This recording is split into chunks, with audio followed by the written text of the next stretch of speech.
在美国、欧洲、俄罗斯同时示好的情况下，印度呢飘了，又开始敲诈中国。大家好，我是吕哲。印度最近又在针对中国的问题上屡屡发出挑衅。近期闹得沸沸扬扬的中印通过拒绝互签签证的方式驱逐对方的记者，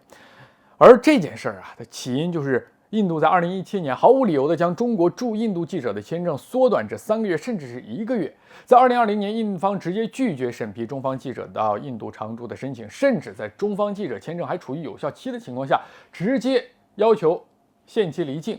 目前，中方最后一名驻印度记者的签证也已经过期了，而中方拒签印度记者，那也是不得已做出的反制举动。从这件事就能看出印度有多狭隘，有多难合作了。那除了这件事印度更是用金砖国家组织来搞事儿。今年的金砖国家峰会在南非举行，而会议的议题主要就是金砖国家组织的扩员和新的结算机构的建立这件事儿。中国、俄罗斯、巴西和南非都希望继续扩员，加大朋友圈的广度拉美一些国家希望通过巴西能够加入金砖，而中东、非洲一些国家希望能够通过南非加入金砖。但是印度呢，希望就金砖扩员流程达成协议，要进一步严格扩员流程，而他给出的理由很狭隘担心更多中俄拉入的国家加入金砖自己可能会被边缘化，影响力会被稀释掉，甚至将金砖扩容视作中国排挤印度到次要地位的一个阴谋。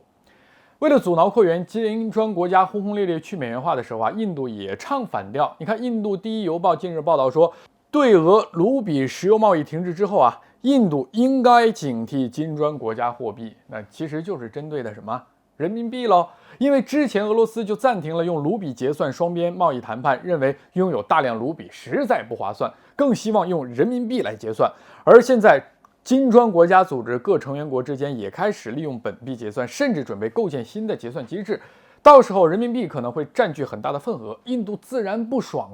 宁愿减缓去美元化，也不要助推人民币的国际化。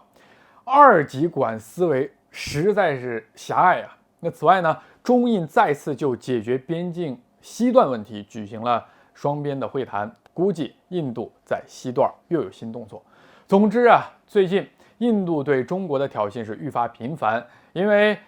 现在这个国际大的局势，印度视作是一个机遇，因为俄乌冲突，印度自以为成为了整个西方世界的宠儿，仗着普京与拜登及西方的政治需求来敲诈挑衅中国。为了对付中俄，印度一直都是美西方拉拢的对象，而印度也深知这一点，时常在边境上搞小动作，逐步蚕食边境的同时，也方便向西方讨要自己的想要的利益。从印度一系列的动作来看，印度是一直把中国当成最大的敌人，也从来不掩饰自己对中国展示出的敌意，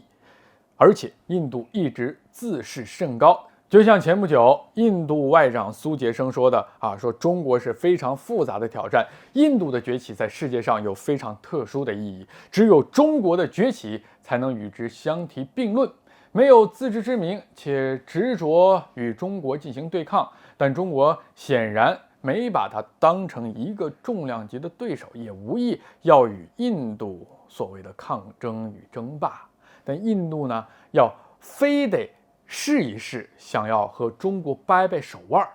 还是之前我说过的那句话，我们可能找个机会要让他重新温故一下1962年那场噩梦了。好，今天吕哲观察就是这样，下期再见。